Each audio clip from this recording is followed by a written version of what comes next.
আমি যখন মিডিয়া ছেড়ে দিয়ে দিনের পথে আসি, সব চ্যানেল আমাকে কল দিয়েছিল ইন্টারভিউ দেওয়ার জন্য যে কেন চলে গেলেন শোবিজ থেকে। আমাকে পাননি আপনারা কখনো, আপনারা বলতে পারবেন না আমাকে ক্যামেরার সামনে তখন পেয়েছেন। আজকে আমি আমার বাচ্চার নিরাপত্তার জন্য একটা মা হিসেবে আসছি।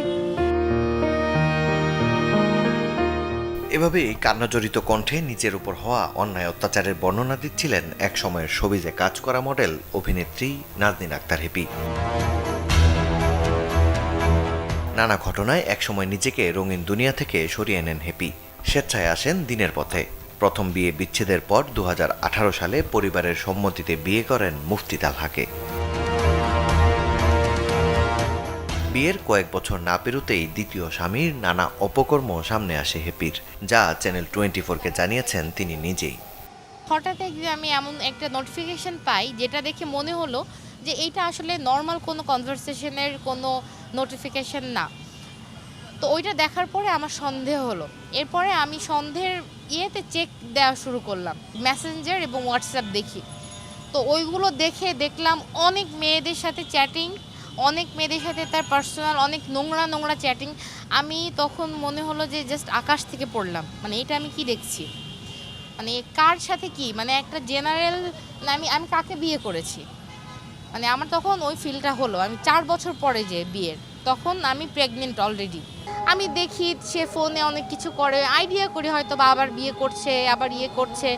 অনেক দিন পরে পরে যখন ওই সুযোগ পাই যে ফোনটা খুলে রেখে গেছে, তখন হঠাৎ দেখি যে এই ঘটনা, তখন বুঝি। তো এইটা দেখে দেখে 9টা পর্যন্ত আমি কনফার্ম করতে পেরেছি যে এই 9টা একদম 100% শিওর, তদন্ত করলে পাবেন। 3টার তো কাগজ আছে আমি সহ, বাকিগুলো হচ্ছে উনি মৌখিক বিয়ে করে, যে বিয়ে করব মানে প্রমাণ থাকবে না, যে ছেড়ে দিব। কাউকে 10,000 টাকা দেনমোহরে করে, কাউকে 1,30,000, 20,000, 50,000 টাকা, মানে ইয়ে করে। কারণে অকারণে হেপি ও তার সন্তানের গায়ে হাত তোলার পাশাপাশি যৌতুকের জন্য হেপিকে চাপ দিতেন মুফতি তালহা। আলেমের লেবাসের আড়ালে মুফতি তালহা আসলে একজন নারী লিপ্সু ও বিকৃত মস্তিষ্কের মানুষ, এমনটাই দাবি হেপির। যখন আমি জানি আমার হাজবেন্ড মেয়েদেরকে ধরে আর ছাড়ে, এবং আমি তালাক চাইলেও তালাক দেয় না, মানে কি মোট কথা আমাকে জিম্মি করে রাখা, তখন হচ্ছে কোভিডের টাইম। সে আমাকে না ছাড়বে না, এটা বললাম কেন ছেড়ে দিতে, সে আমাকে ওই যে ইসের তার দিয়ে, চার্জারের তার দিয়ে গরুর মতো পেটালো, যদি আমি সোজা কথাই বলি, গরুর মতো করে পেটালো যে আমি চলে যেতে চেয়েছি এই কারণে। মানে তার সে এনি হাও সে আমাকে রাখবে, কারণ সে আমার মতো পায় না, সে সবসময় মারতো।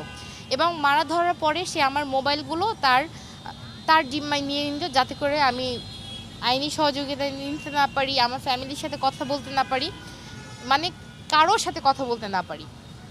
এই কারণে সে আমার ফোনটা পর্যন্ত নিয়ে যেত। 4-5 দিন পরে দিত, যখন আমার দাগটাগু শুকিয়ে গেছে, আমিও একটু সুস্থ। কিছু হলেই আসলে মারা ধরা, এবং মারা ধরাটা এমন পর্যায়ে যে আপনাকে মানে মারতে মারতে যে কি করে ফেলবে এটার কোনো নেই।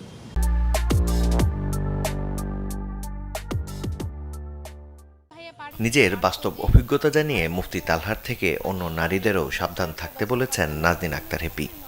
উনি মনে হয় মৃত্যুর আগ পর্যন্ত বিয়ে করতে থাকবে, এটা নিয়ে ওনার কোনো কিছু নেই যে করব ছাড়বো, এটা নিয়ে ওনার কোনো অসুবিধা নেই।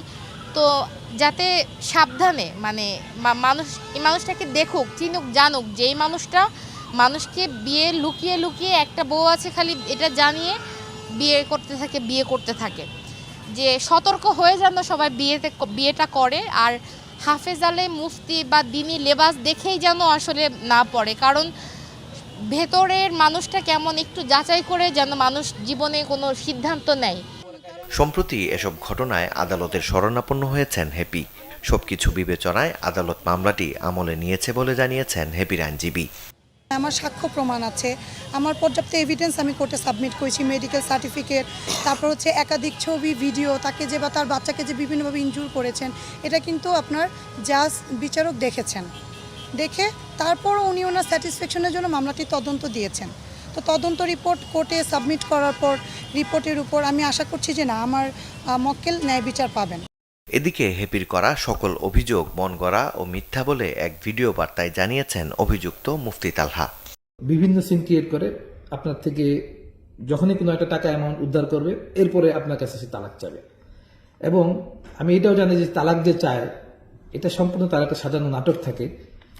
ইতিপূর্বে তাকে অধিকার দেওয়া দুইটা তালাক তাকে অধিকার দেওয়া হয়েছে, সে 2 তালাক সে নিচে নেওয়ার পরে আবার সে ঘুরে এসে থাকছে, তার কিন্তু এখন অনলি লাস্ট তালাক বাকি।